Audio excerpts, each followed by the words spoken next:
I think I'll do one more shape with this base piece that I don't have centered. Maybe two if I have enough clay. So here I have not centered that section fully because I was throwing off the hump of the top of it to do these guys over here and this one that's off camera. There we go. So I can center the whole thing or I can just work with a section of it.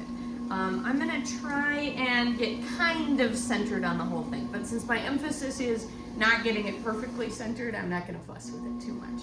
Now from here, I'm just gonna drill a hole all the way to the bottom. So I'm gonna stick my finger or my thumb, or I could grab a sponge and stick that in and then just drill till I hit the wheel head, or the bat in this case. So I've drilled in there, now I'm gonna open those fingers out so my fingertips are pulling to the outside wall. I'm keeping nice and steady, so even if you're using the wheel with kind of a zip ahead on the centering and stuff like that, notice my arm is braced, my other arm is braced, I'm hunched over. I don't have nice posture, I don't show up in the video.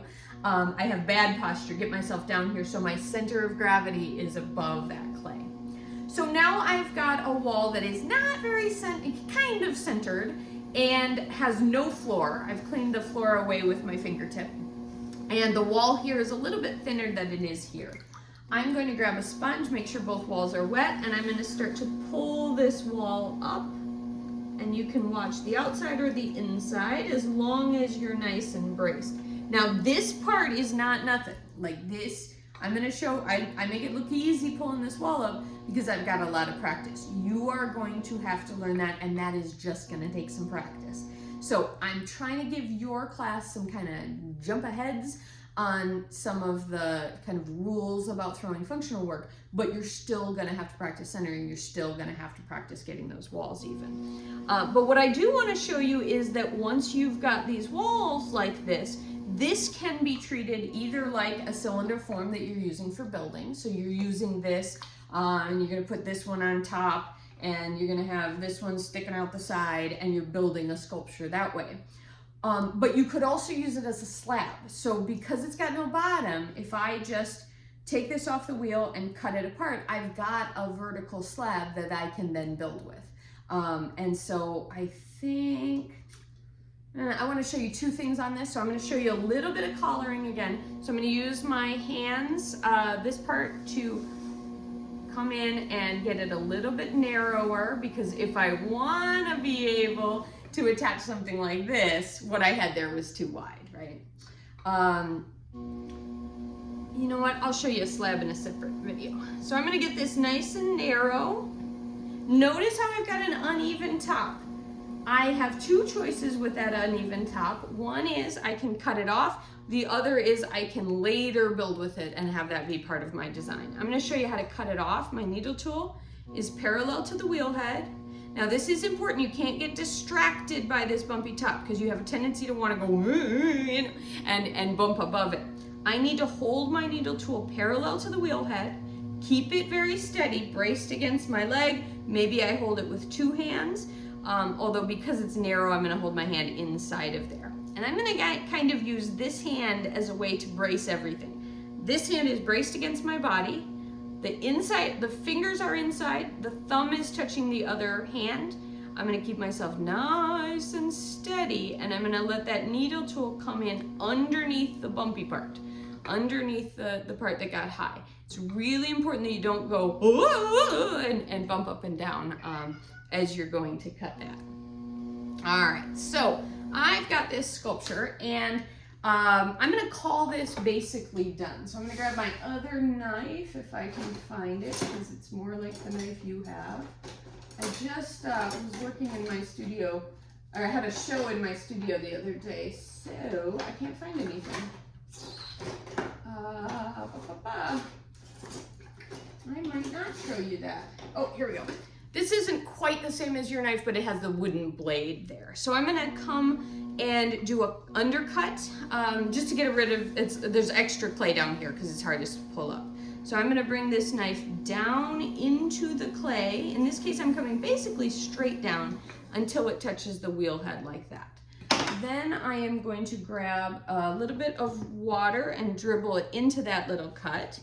And then I'm gonna hold my needle tool against the wheel head. Since there was water inside that cut, it got under this piece of clay as I worked with it. Now, of course, the other thing you might notice is that's a coil. So maybe that, maybe that's part of the sculpture you want to do. So if I were going to build with this, I would probably want to wait a little bit. I should wire it through so it doesn't stick to the back, but I don't need to immediately start, cutting this up and working with it. However, I want to in one go show you a little bit of how I might work with that. Now I could score and slip.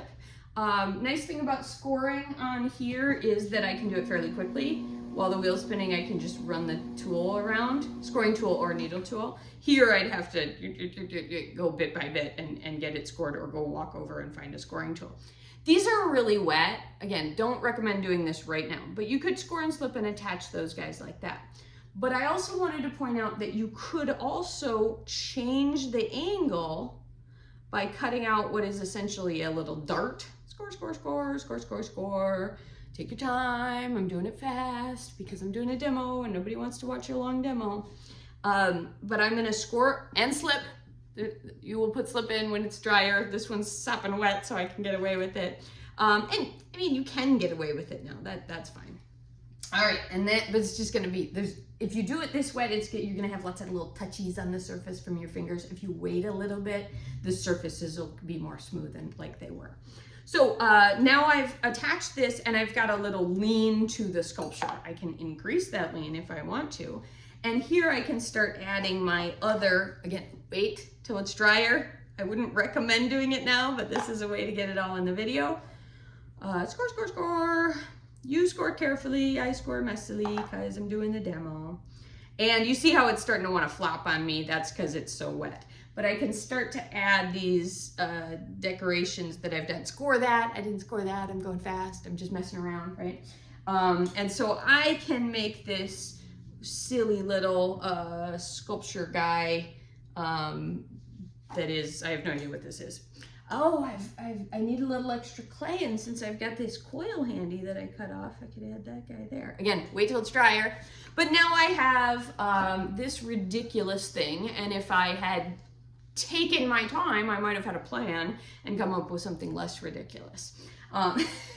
But the idea here is I don't need to show you what to make. I need to show you how to use the wheel as a tool so you can decide what you make.